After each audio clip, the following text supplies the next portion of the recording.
el diagnóstico de las comunicaciones y particularmente el tema del transporte, que es el que domina el ámbito de la Secretaría a mi cargo, de la Secretaría de Comunicaciones y Transporte, pero con un predominante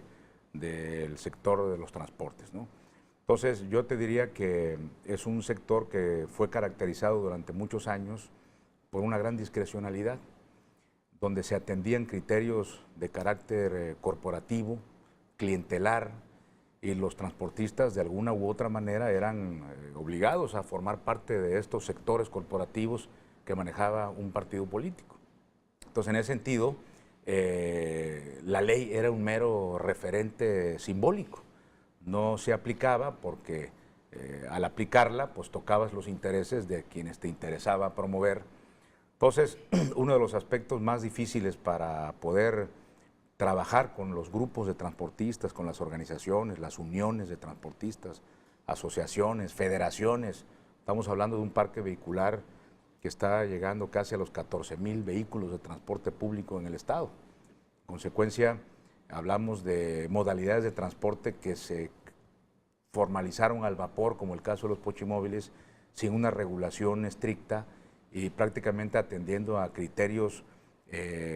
clientelares. Entonces, hoy han proliferado, afectando no únicamente los intereses de los transportistas, sino también la seguridad y el confort con los que los transportistas, los ciudadanos se transportan y se movilizan a sus centros de trabajo, a las escuelas. Entonces, esta característica de desorden, de corrupción que caracterizó a la Secretaría, que fue uno de los aspectos centrales que el gobernador instruyó para que pudiéramos elaborar un anteproyecto de ley de transporte, de nueva ley, en el criterio de que la ley de 2003 había quedado totalmente rebasada de una realidad, en algunos aspectos porque no la regulaba esta realidad y en otros aspectos porque no había la voluntad política para cumplir los mandatos de la ley, como por ejemplo el tema del taxi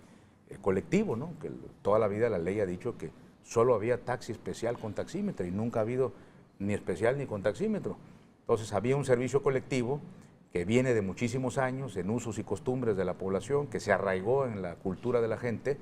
y que, bueno, no lo podías regular porque no estaba en la ley. Entonces, como ese tipo de ejemplos, nos encontramos a lo largo y ancho de la ley de 2003 de cuestiones que simplemente eran letra muerta y que se regían esas relaciones entre la autoridad y los transportistas precisamente por relaciones de carácter político, interpersonales de los secretarios con las organizaciones. De igual manera, el régimen de concesiones, la forma de otorgar estas concesiones, estaba caracterizada por estos criterios de corporativismo, clientelar totalmente, amigos. Todo esto va generando a lo largo de los años un gran desorden en el sector,